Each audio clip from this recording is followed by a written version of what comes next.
विभीषण श्री राम के पास आए और उन्होंने बोला कि श्री राम एक बात बताइए, ऐसा नहीं है कि मैं रावण जितना ज्ञानी नहीं, ऐसा नहीं है कि मैं रावण जितनी नॉलेज नहीं है मुझे, ऐसा नहीं है कि मैंने रावण की तरह अस्त्र शास्त्र जो भी है वो नहीं पढ़े, मुझे उतनी ही नॉलेज है जितनी रावण को है। करना क्या है और कैसे करना है ये प्रॉब्लम नहीं है, प्रॉब्लम ये है कि बात करते हुए सुना है on one of my favourite book, men are from Mars and women are from Venus, है ना, सुना है ना वो बुक। मैं बार बार क्या बोलती हूँ कि वो बुक क्या बोलती है, वो बुक ये कहती है, तो फिर वो क्या कर सकती है। आंसू हमेशा कमजोरी की निशानी नहीं होते, वो स्ट्रेंथ भी होते हैं। बहुत सारी सक्सेसफुल फीमेल्स को देखोगे, ऑब्जर्व करोगे, नोटिस करोगे कि उनका जो इमोशनल इंटेलिजेंस है ना, उसने कभी उन्हें वीक नहीं बनने दिया, तो सोसाइटी के लेबल से फ्री हो जाती है। और लेबल क्या है, बहुत जरूरी है समझना कि सेल्फ अवेयरनेस एक लग्जरी नहीं है, ये जरूरत है। दुनिया में क्यों बनना है उनके जैसा, बेटी हूँ बेटी रहने दो, बेटी बन के ज्यादा करके दिखा दूंगी, ये लेबल मत लगाओ। तो आप सिर्फ सर्वाइव नहीं करो, आप लीड करो, इंस्पायर करो, ट्रांसफॉर्म करो। इसीलिए फेमिनिन साइकोलॉजी का मतलब ये नहीं है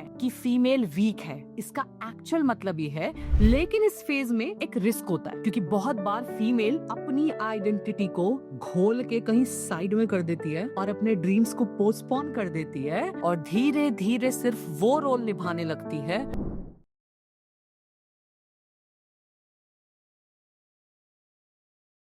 नॉलेज होना it's not important, what is important implement करना। आई हर्ड दिस स्टोरी कि समवेयर एक वक्त ऐसा आया जब विभीषण श्री राम के पास आए और उन्होंने बोला कि श्री राम एक बात बताइए, ऐसा नहीं है कि मैं रावण जितना ज्ञानी नहीं, ऐसा नहीं है कि मैं रावण जितनी नॉलेज नहीं है मुझे, ऐसा नहीं है कि मैंने रावण की तरह अस्त्र शास्त्र जो भी है वो नहीं पढ़े, मुझे उतनी ही नॉलेज है जितनी रावण को है। तो फिर इतना फर्क क्यों? आज रावण एक जगह पर है और मैं यहाँ का यहाँ रह गया, राजा बुलाया जाता है, उसके हाथ में इतनी प्रजा है, उसके हाथ में इतना कुछ है। तो श्री राम ने एक बहुत अच्छी बात बोली कि ज्ञान का होना और ज्ञान का इस्तेमाल करना दो अलग अलग बातें। करेक्ट? तो जो भी हम बात करेंगे, ऐसा नहीं है कि आपको नहीं पता होगा, कहीं समवेयर और द अदर पता होगा, बट वो सिर्फ पता होना इंपॉर्टेंट नहीं है, वो इम्प्लीमेंट होना बहुत जरूरी है। That is one. सेकंड चीज जो आपको शायद आज के सेशन के बाद लग सकता है, दूसरी चीज जो दिमाग में आएगी कि इन्होंने इतना कुछ बता दिया कि ये था, वो था, ये प्रॉब्लम है फीमेल्स की, वो प्रॉब्लम है, बट ये तो नहीं बताया करना क्या है। वो करना क्या है will be very less.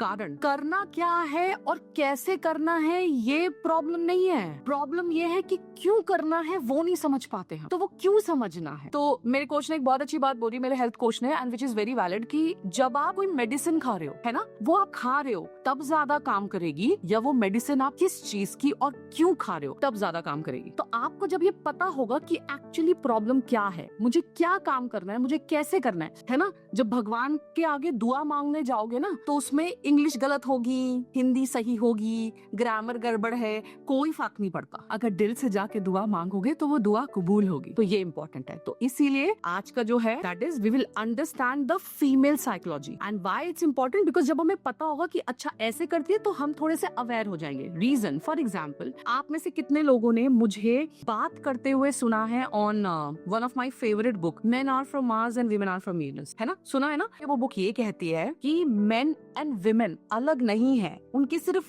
Wiring अलग है यहाँ की, बस। अगर ये छोटी सी बात समझ में आ जाए तो बहुत सारे कलेश रुक सकते हैं, बहुत सारे डिस्प्यूट्स रुक सकते हैं। लेकिन जब आप अपने आप के साथ बैठते हैं, जब आप अपने साथ वक्त बिताते हैं और जब आप सोचते हैं कि क्या गलत गया, कहाँ गलती हुई, कहाँ चीजें ठीक हो सकती थी, and then you will like कि हाँ यार बात तो सही है, हम थोड़े इमोशनल ज्यादा है, इन बेचारों को किसी ने इमोशन सिखाए नहीं, तो इनकी गलती कहाँ है। तब आप थोड़ा सा अपने आप को मोल्ड करके सिचुएशन ठीक करने की कोशिश करते हो। करेक्ट है? सो आज हम इसी फीमेल साइकोलॉजी पे बात करेंगे और समझेंगे कि इस पे कैसे काम किया जा सकता है, कि एक फीमेल होने का मतलब क्या है। क्योंकि अक्सर सोसाइटी हमें बताती है कि जो एक विमेन है ना, उसका रोल क्या होना चाहिए, वो हमें बताते हैं, है ना। वो एक अच्छी बेटी होनी चाहिए, एक अच्छी माँ होनी चाहिए, एक सपोर्टिव वाइफ होनी चाहिए, एक रिस्पॉन्सिबल प्रोफेशनल होनी चाहिए। लेकिन धीरे धीरे एक फीमेल ना अपनी लाइफ में इतने रोल निभा चुकी होती है बाय गॉड कि कभी कभी वो खुद से इतना दूर चली जाती है। तो आज हम एक पावरफुल कॉन्सेप्ट पर बात करेंगे, दैट इज नोइंग योरसेल्फ, मतलब नोइंग अ फीमेल, खुद को जानना। फीमेल को समझना सिर्फ बाहर से नहीं होता बल्कि अंदर से भी होता है। उसके इमोशंस कैसे काम करते हैं,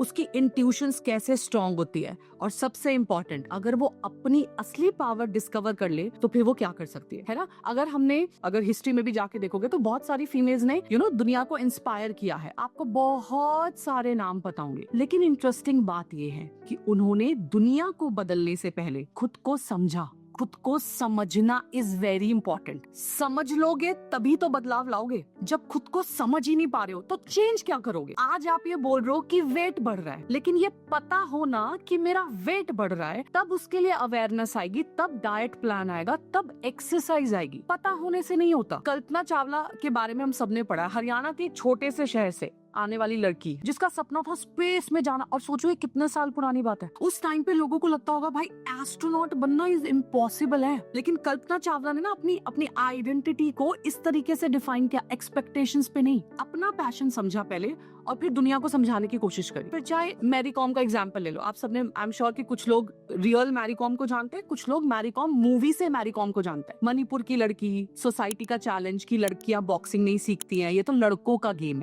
है ना। लेकिन अंदर से उसने अपनी स्ट्रेंथ को पहचाना। शादी होने के बाद भी, बच्चे होने के बाद भी वो कितनी बार वर्ल्ड चैंपियन बनी। तो ये अंदर की कॉलिंग थी। तो एक्चुअली हम जब विमेन साइकोलॉजी की बात करते हैं तो एक इंपॉर्टेंट चीज समझ में आती है कि सिर्फ लॉजिक नहीं होते, इमोशंस भी होते, इंट्यूशंस भी होते हैं। और पता है ये उनकी सबसे बड़ी स्ट्रेंथ है। लेकिन सोसाइटी इमोशन को क्या करती है, वीक समझती है। अरे ये तो इमोशनल है, हर बात पे रोना, हर बात पे इनके आंसू आ जाते हैं। बॉस, आंसू हमेशा कमजोरी की निशानी नहीं होते, वो स्ट्रेंथ भी होते हैं। बहुत सारी सक्सेसफुल फीमेल्स को देखोगे, ऑब्जर्व करोगे, नोटिस करोगे कि उनका जो इमोशनल इंटेलिजेंस है ना, उसने कभी उन्हें वीक नहीं बनने दिया। लेकिन प्रॉब्लम तब आती है जब एक फीमेल अपनी लाइफ में इतनी रिस्पॉन्सिबिलिटी ले देती है ना कि उसे अंदर की आवाज सुननी बंद हो जाती है। फैमिली की एक्सपेक्टेशंस हैं, करियर का प्रेशर है, सोशल नॉर्म्स है, और धीरे धीरे फीमेल अपनी जो इंडिविजुअल है ना उसको साइड रख देती है। आज का सेशन इसीलिए है कि आपको सिर्फ रोल नहीं निभाने, किसी की वाइफ,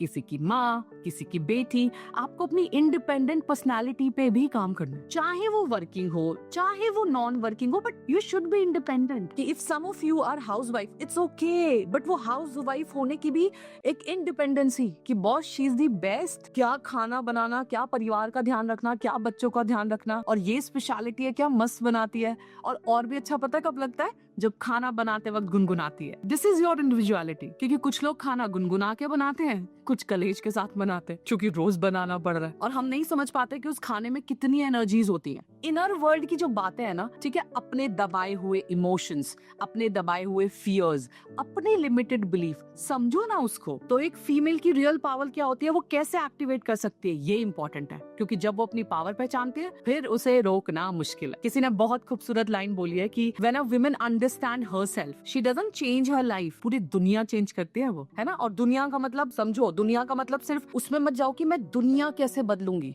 आपके लिए दुनिया मिनिस्ट्री नहीं है, आपके लिए दुनिया आपकी दुनिया, आपके बच्चे आपकी दुनिया, आपके आसपास की दुनिया, आपका परिवार आपके लिए दुनिया। तो सबसे पहली चीज जो हमें समझनी है कि why women need to know themselves, हमें खुद को समझने की जरूरत क्या है। अगर हम ऑनेस्टली से सोसाइटी को ऑब्जर्व करेंगे तो एक चीज बड़ा नोटिस करना, बचपन से ना लड़कियों को क्या सिखाया जाता है, दूसरों का ख्याल रखो, पोलाइट रहो, सैक्रिफाइस करो, फैमिली को प्रायोरिटी पहली दो, बड़ी हो तो भाई को पहले बर्गर दे दो अपना क्योंकि वो छोटा है, अपने टॉयज भाई को दे दो। धीरे धीरे जब वो फीमेल ग्रो करती है ना तो रिस्पॉन्सिबिलिटी और एक्सपेक्टेशंस में आ जाती है, और एक टाइम आता है जब वो खुद से सवाल करती है मैं कौन हूँ। इसीलिए सबसे पहला स्टेप जो मैंने बोला, सेल्फ अवेयरनेस, कि पता तो हो मुझे दिक्कत क्या है तो मैं काम करूंगी, मुझे पता होना चाहिए मेरा वेट बढ़ा हुआ है तब तो मैं काम करूंगी, मुझे पता हो मेरा थायराइड बढ़ा हुआ है, शुगर बढ़ा हुआ है तब तो मैं काम करूंगी, मुझे पता होना चाहिए कि मेरे को ये इश्यू है लाइफ में तब तो मैं काम करूंगी। तो वो अवेयरनेस होना बहुत इंपॉर्टेंट है अपनी आइडेंटिटी बनाने के लिए, है ना।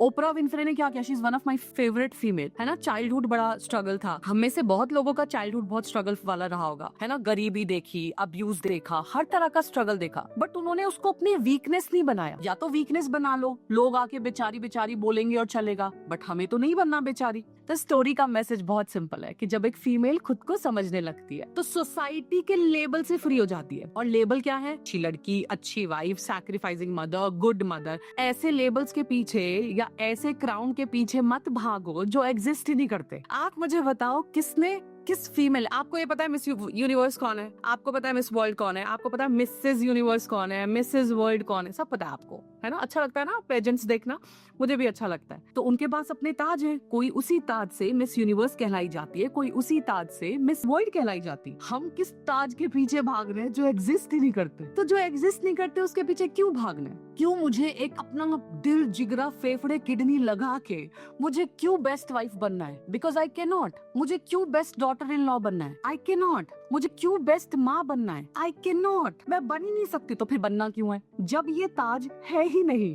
किसी ने आज तक नहीं पहना, आप कहाँ से पहन लोगे? सवाल क्या होना चाहिए या लर्निंग क्या होनी चाहिए? मुझे अच्छी माँ बनना है, मुझे अच्छी पत्नी बनना है, मुझे अच्छी बहू बनना है, मुझे किसी के लिए रिस्पेक्ट में कमी नहीं रखनी। जितना मुझसे हो पाएगा उतना मुझे सबके लिए अच्छे से करना है, और उसके बाद अपने लिए भी सोचो साथ में। तो बेस्ट करने के चक्कर में ना कई बार हम बड़ा, मैंने कहा ना, जो क्राउन एग्जिस्ट नहीं करता वो क्राउन हमें क्यों पहनना है भैया? लेकिन वो प्यार करते हैं हमसे, हम उनसे करते हैं, यही सच है। और ये सच हर बार साबित करने की जरूरत नहीं है, हम साबित करने में चले जाते हैं। अब साबित करके कुछ नहीं मिलता, कर लो, उठाओ झंडे, गाड़ो झंडे, कुछ नहीं होने वाला। तो अपने मन की शांति खराब करने से अच्छा है अपनी चीजों को समझ के उस पर काम किया जाए। बेस्ट बनने के पीछे भागने से अच्छा है कि अच्छा बनो, good human being. You know, मैंने कहीं तो बहुत अच्छी बात पढ़ी थी कि किसी ने अपने बच्चे से कहा कि बेटा तू बेस्ट बन पाए या ना बन पाए, तू किसी फील्ड में अच्छा कर पाए या ना कर पाए, तू बेस्ट ह्यूमन बीइंग जरूर बनना, क्योंकि वहाँ कंपटीशन कम है। कितना खूबसूरत है ये, है ना? क्योंकि कोई अच्छा आदमी बनने के लिए, अच्छी फीमेल बनने के लिए कोई दौड़ ही नहीं है। अगर आपने अपनी लाइफ देखी होगी फॉर एग्जाम्पल, तो आप में से कितने लोग होंगे जिन्होंने अपने सपने साइड में रख दिए, ठीक उन कपड़ों की तरह जो अलमारी में पीछे चले जाते हैं, जो सूटकेस में अंदर दब जाते हैं, जो ट्रंक में चले जाते हैं, ये सोचकर कि उनका एक दिन नंबर आएगा। हमने भी अपने सपनों के साथ वैसे ही किया, अलमारी में इतने पीछे रख दिए कि आगे वाले तो हम डेली इस्तेमाल कर रहे हैं, है ना, धुलते हैं, आयरन होते हैं, फिर हम पहनते हैं, बट उन पीछे वाले कपड़ों का क्या, उन पीछे वाले सपनों का क्या जो हमने कहीं छोड़ दिए? That is very important. तो वो जो सपने हैं ना, उन्हें नहीं छोड़ना, ठीक है। और ये एक्सपीरियंस आई गेस सारी फीमेल्स करती हैं कि मुझे तो ये शौक था बट रह गया, मुझे तो ये करना था बट रह गया। I remember I always used to learn dance, I really wanted to learn dance, कैसा भी, पर मुझे सीखना है। लेकिन जब सीखना था तब पैसे नहीं थे, जब पैसे आए तो वक्त नहीं है, जब वक्त भी है पैसे भी है, हिचकिचाहट की, मतलब मैं इस उम्र में जाके सीखूंगी, बट फिर भी I have done it. Interesting बात यह है कि सपने कभी नहीं मरते, वो सिर्फ कुछ वक्त के लिए पॉज हो जाते हैं, और जब आप खुद को समझने लगोगी तो वापस से आपके सारे सपने एक्टिवेट हो जाएंगे। इसलिए बहुत जरूरी है समझना कि सेल्फ अवेयरनेस एक लग्जरी नहीं है, ये जरूरत है। खुद को समझना, अपनी एक्सपेक्टेशंस पे जीना बहुत जरूरत है, अपने डिसीजंस खुद लेना, तभी तो आपकी आइडेंटिटी बनेगी। तो जब एक फीमेल अपनी आइडेंटिटी को एक्सेप्ट करती है तो फिर उसकी प्रेजेंस पावरफुल होती है, फिर उसके बच्चे, फैमिली, कम्युनिटी सब एक्सेप्ट करते हैं बहुत, ठीक है। और जब एक फीमेल अपने आप को समझती है तो वो फियरलेस हो जाती है। तो ये बहुत इंपॉर्टेंट है। तो आपको लोगों के ओपिनियन से अपने आप को कंफ्यूज नहीं करना, ये हमेशा ध्यान रखना है। नंबर 2 पे चलते हैं। दूसरा पॉइंट क्या समझते हैं कि जो फेमिनिन साइकोलॉजी है और मेल साइकोलॉजी है वो कैसे काम करते हैं। एक तो ध्यान रखना हमेशा, मैंने पहले भी ये बात बोली है कि हम सब के अंदर थोड़ा मेल है, थोड़ी फीमेल है। हर मेल के अंदर थोड़ा मेल है, थोड़ी फीमेल है। जब हम साइकोलॉजी की बात करते हैं तो अब समझना फेमिनिन कैसे काम करती है, मैस्कुलिन कैसे काम करते हैं। अक्सर लोग अज्यूम करते हैं कि मेन और विमेन का माइंड सेम तरीके से काम करता है, लेकिन रियलिटी पता है क्या है, जो रिसर्चर भी कहते हैं कि इनका नेचर अलग अलग होता है, सोचने का, लाइफ को एक्सपीरियंस करने का। फॉर एग्जाम्पल, अगर हम मैस्कुलिन पावर को देखें तो मेल कैसे होता है, गोल ओरिएंटेड, लाइफ में अचीवमेंट करनी है, बड़ा कुछ सोचना है, बड़ा कुछ चाहिए। मेन अक्सर लाइफ में प्रॉब्लम हो क्या होता है, उनको 2 ही चीजें समझ में आती है, प्रॉब्लम, सोल्यूशन। उन्हें इसके अलावा बीच में कुछ समझ नहीं आता लाइफ में। उनके लिए सक्सेस का मतलब होता है गोल अचीव करना, रिजल्ट बनाना, ये सब करना। लेकिन फेमिनाइन साइकोलॉजी का स्ट्रक्चर पता है क्या कहता है, वो रिलेशनशिप ओरिएंटेड है, वो इमोशनली इंटेलिजेंट है, उसका माइंड कनेक्शन को डीपली एक्सपीरियंस करता है ना। इसलिए हर सिचुएशन में वो लॉजिक नहीं देखती, वो इमोशंस देखती है, वो इंट्यूशंस देखती है, उनका कॉम्बिनेशन देखती है। तो एक्चुअली जो विमेन साइकोलॉजी है उसका इंट्यूशन बहुत स्ट्रांग होता है, तो ज्यादा लॉजिक पे नहीं चलती, वो बहुत ज्यादा इंट्यूशन पे चलती है। और आप देखना फीमेल्स के इंट्यूशंस मैक्सिमम सही होता है। जब वो बोलती है ना आज मुझे घबराहट हो रही है, तो मतलब कुछ तो बिगड़ा है उस दिन। जब वो बोलती है आज घर से जाने का मन नहीं है, तुम भी छुट्टी ले लो, तो कुछ तो गड़बड़ है। जब वो शक्ल देख के बता देती है कि अंदर कुछ तो चल रहा है, तो उसकी बहुत इंट्यूशंस काम करती है। आपने भी लाइफ में नोटिस किया होगा कि specially mother, I am saying specially mother because mother is connected with cord, है ना। हमारे जो बच्चे हैं वो हमारी कॉर्ड से ही कनेक्टेड थे जो निकले हैं वहां से। तो वो बच्चा बीमार है, बच्चा परेशान है, स्कूल में झगड़ा हुआ है, होमवर्क नहीं हुआ, अंदर ही अंदर उसको कोई बात खाए जा रही है, वो खाना नहीं खा रहा, हमें सब पता होता है, हम सब जज कर लेती है माइंड, क्योंकि हमारी इंट्यूशन पावर बहुत स्ट्रांग होती है। सुधा मूर्ति का एग्जाम्पल पता है, उन्होंने कहीं तो जब मैंने उनके इंटरव्यूज वगैरह देखी तो उन्होंने एक बहुत अच्छी चीज बोली कि मेरे इंजीनियरिंग कॉलेज में सिर्फ मैं लड़की थी, बट मैंने किया। फिर उन्होंने अपने हस्बैंड के साथ इन्फोसिस शुरू किया, काम किया, लीडरशिप सीखी, फाउंडेशन स्ट्रॉन्ग करी, सब कुछ किया, स्कूल के लाइब्रेरी के प्रोजेक्ट्स किए, सब कुछ किया। लेकिन एक कहीं तो एक चीज मिस हो गई, दैट इज उनका राइटर बनना। लेकिन साथ में उन्होंने अपना राइटर बनना भी शुरू कर, then she became an author. और मुझे नहीं लगता कि शायद ही मैंने कोई सुधा मूर्ति की कोई किताब नहीं पढ़ी होगी। क्या लिखती है वो, बच्चों के लिए तो बहुत ही सुंदर लिखती है वो, ठीक है। तो हमें ये समझना है कि उनको भी सोसाइटी का प्रेशर, हमें भी सोसाइटी का प्रेशर, तो वो लॉजिक कहाँ है और इमोशंस कहाँ है, ये बहुत ज्यादा समझना है। इसीलिए फेमिनिन साइकोलॉजी का मतलब ये नहीं है कि फीमेल वीक है, इसका एक्चुअल मतलब ये है कि फीमेल लाइफ को एक होलिस्टिक पर्सपेक्टिव से देखती है, क्योंकि वो नर्चर करना जानती है, वो कम्युनिटी बिल्ड करना जानती है, वो पैदा करना जानती है, वो क्रिएट करना जानती है, इसीलिए वो बैलेंस करती है अपनी एनर्जीज को। एक बहुत प्यारा थॉट है ना कि इस दुनिया को ये जरूरत नहीं है कि एक फीमेल मेन की तरह काम करे, बल्कि इस दुनिया को ये जरूरत है, the world needs women to become fully themselves. बस फीमेल अपनी तरह बन जाए, मेन की तरह बनने की जरूरत नहीं है। मेन बहुत बड़े बड़े दुनिया में, क्यों बनना है उनके जैसा? बेटी हूँ, बेटी रहने दो, बेटी बन के ज्यादा करके दिखा दूंगी, ये लेबल मत लगाओ। जो बेटा है उसे बेटा बुलाओ ना। तो आप सिर्फ सर्वाइव नहीं करो, आप लीड करो, इंस्पायर करो, ट्रांसफॉर्म करो, ठीक है। अब नेक्स्ट इसका स्टेज समझो। नेक्स्ट स्टेज क्या है कि वो कौन सी स्टेज होती है जब लाइफ में हमारे अंदर की आवाज आती है और हम उससे अपने आप को मोल्ड कर लेते हैं, ठीक है। एक फीमेल की लाइफ को ध्यान से ऑब्जर्व करोगे तो क्या पता चलेगा कि उसकी जर्नी ना कुछ एज के साथ चेंज नहीं होती, बल्कि साइकोलॉजिकली और इमोशनल स्टेज के साथ भी चेंज होती है। जैसे जब वो बचपन में होती है तो क्यूरियोसिटी है ना, इनोसेंस, सपने, सब चीजों से भरी हुई। लेकिन जैसे जैसे लाइफ आगे बढ़ती है तो रिस्पॉन्सिबिलिटी, एक्सपेक्टेशंस उसको शेप चेंज करने लगती है। पहला स्टेज होता है इनोसेंस का और सपने देखने का। तो बचपन और टीनेज के जो साल होते हैं ना, वो एक फीमेल के सारे सपने होते हैं। वो सोचती है वो डांसर बनेगी, राइटर बनेगी, टीचर बनेगी, फैशन डिजाइनर बनेगी, मॉडल बनेगी, जो भी उसको बनना है, ठीक है। कुछ क्रिएटिव करेगी बेसिकली, क्योंकि उसकी इमेजिनेशन बहुत स्ट्रांग होती है। लेकिन ये इमेजिनेशन जब फ्यूचर में जाती है तो फिर वो कहीं गड्ढे में चली जाती है। दूसरा स्टेज क्या होता है? जब वो रिलेशनशिप में आती है और जब वो एक ऐसे स्टेज पर आती है जो कि रिस्पॉन्सिबिलिटीज का है। अब यहाँ पे लाइफ थोड़ी प्रैक्टिकल होती है। प्रैक्टिकल क्यों होती है? क्योंकि उसकी शादी हो गई है, रिलेशनशिप में आ गई है, घर परिवार गृहस्थी का उस पे बोझ है। तो करियर का डिसीजन लेना है, शादी का डिसीजन लेना है, फैमिली का डिसीजन लेना है, बच्चों का डिसीजन लेना है, और रिस्पॉन्सिबिलिटी उसका पार्ट बन जाती है, ठीक है। तो वो नर्चर करती है, तो ये भी उसका फेज होता है। लेकिन इस फेज में एक रिस्क होता है, क्योंकि बहुत बार फीमेल अपनी आइडेंटिटी को घोल के कहीं साइड में कर देती है और अपने ड्रीम्स को पोस्टपोन कर देती है और धीरे धीरे सिर्फ वो रोल निभाने लगती है जो उसे दिए गए। माँ बनने का, बहू बनने का, बेटी बनने का, पत्नी बनने का, एम्प्लॉय बनने का। ये रोल इंपॉर्टेंट है, ऐसा नहीं है, बट ये रोल कभी डिसअपियर नहीं होते ना। ये सोचा है कभी कि जो भी रोल आप निभा रहे हो ये अचानक से कहीं गायब नहीं होते? गायब क्या हुआ? सपना मेरा गायब क्या हुआ? हॉबी मेरी गायब क्या हुआ? जो मुझे चाहिए था, जो मुझे करना था, है ना। और तब आता है हमारे अंदर खालीपन। तीसरा स्टेज आता है सेल्फ डिस्कवरी का, जो जागने वाला होता है। लाइफ में बहुत सारी चीजों की एक्सपायरी डेट होती है ना। आप घर में इतना सारा सामान लाते हो, दालें लाते हो, मसाले लाते हो, दूध लाते हो, दही लाते हो, कितना कुछ लाते हो, मेडिसिन लाते हो, सबकी एक्सपायरी डेट होती है। खूबसूरत बात ये है कि ड्रीम्स की कोई एक्सपायरी डेट नहीं होती, राइट। ये सबसे बेस्ट पार्ट है। तो चाहे उम्र कोई भी हो, हम कभी भी शुरू कर सकते हैं। कि रिस्पॉन्सिबिलिटी छोड़ना अवेकनिंग नहीं है कि कल से मैं सब कुछ अपने लिए करूंगी, बच्चे साइड में, पति साइड में, इन-लॉज साइड में, घर परिवार साइड में, नौकरी साइड में। नहीं, अवेकनिंग का मतलब सब कुछ छोड़ना नहीं है। अवेकनिंग का सिर्फ इतना सा मतलब है कि अपने लिए वक्त निकालना, अपनी इच्छाओं को एक्सप्लोर करना और अपने सपनों के लिए थोड़ा सा काम करना इस स्टेज पे, ताकि अपने लिए लाइफ चेंज हो सके, अपनी एक आइडेंटिटी बन सके, जिसे हम ट्रू आइडेंटिटी बोलते हैं। और यही मैच्योरिटी है।